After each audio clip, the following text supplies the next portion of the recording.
Thank you. Senator Manchin. Thank you, Madam Chairman. Secretary, it's good to have you here. Thank you for being here, and thank you for your service. And next of all, let me, on behalf of the great people of West Virginia and my entire state, our deepest sympathy to the families and of the children and of the teachers who were lost in Uvalde in a horrible tragedy.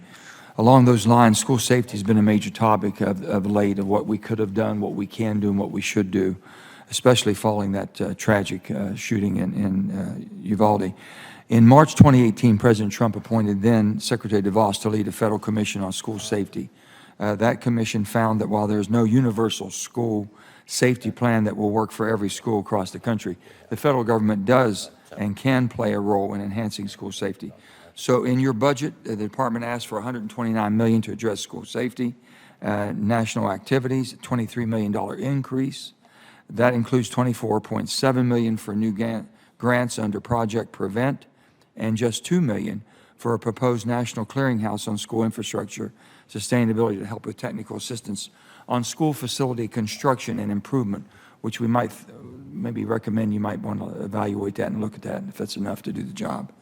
Issues such as self-locking doors, armed security guards, active shooter training for teachers and students, bulletproof windows, and other training have all been discussed as ways to help students improve the student safety. So my question would be on the finding of the 2018 school safety report was an active shooter preparedness and mitigation.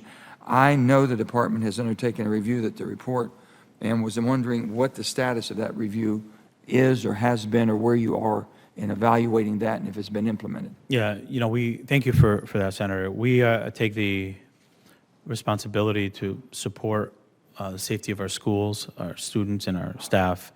It's the highest priority. As a father, I can tell you there's nothing more important to me than the safety of my children, their peers, and their teachers when they're in school.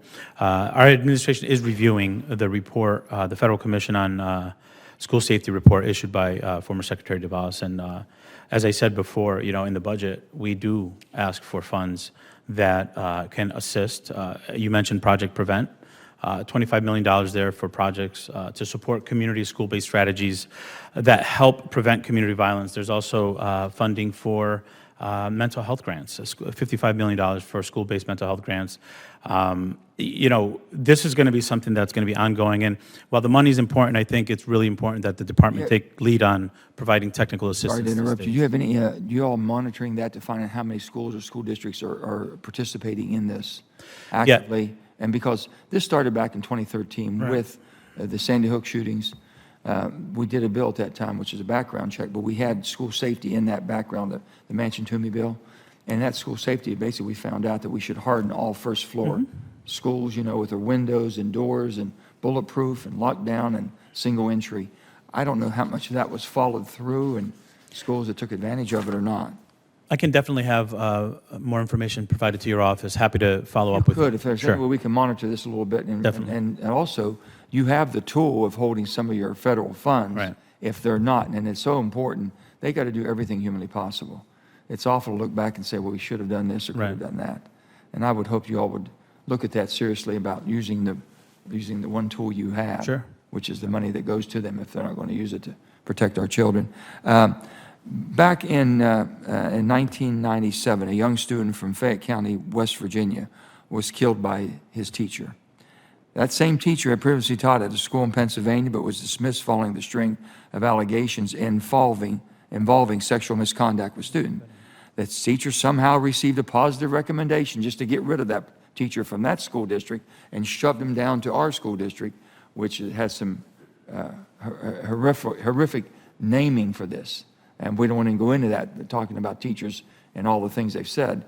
But to allow this to happen, we have 130 teachers and teachers' aides have reportedly been arrested for sex-related crimes. So Senator Toomey and I, again, introduced a bill that's been put into law. So why are states that are not complying with the law still receiving any funding? Yeah. We take the safety, as I said earlier, the safety of students very seriously. We published a report that was developed in the last administration, and we're setting up communication with districts, or with states, and we're going to have higher level of accountability and reporting on what is being done, and holding them accountable for complying with the report. How does that teacher's record get transferred? So if in Indiana, Senator Braun's school district is basically going to hire a person that was in West Virginia and didn't know that person had been let go in West Virginia for violation to their students, whatever it may have been, and they think they're hiring them with a good recommendation. Yeah. How does that get in the system? We're going to strengthen the system to make sure that states are complying with the recommendations of the report and the expectations of the report. And again, it just goes back to making sure we're holding states accountable for following the law. And my final question, I know my time's run out, the Upward Bound program. The only thing I would say on that, it's been such a wonderful program, helped so many kids in my state of West Virginia. But it didn't come out until the week before deadline, and just didn't give us enough time to do the job. So if you could, sir, anything you can do on the Upward Bound program, it's a tremendous program. Thank you. Okay. Yeah. Thank you, Madam Chair. Senator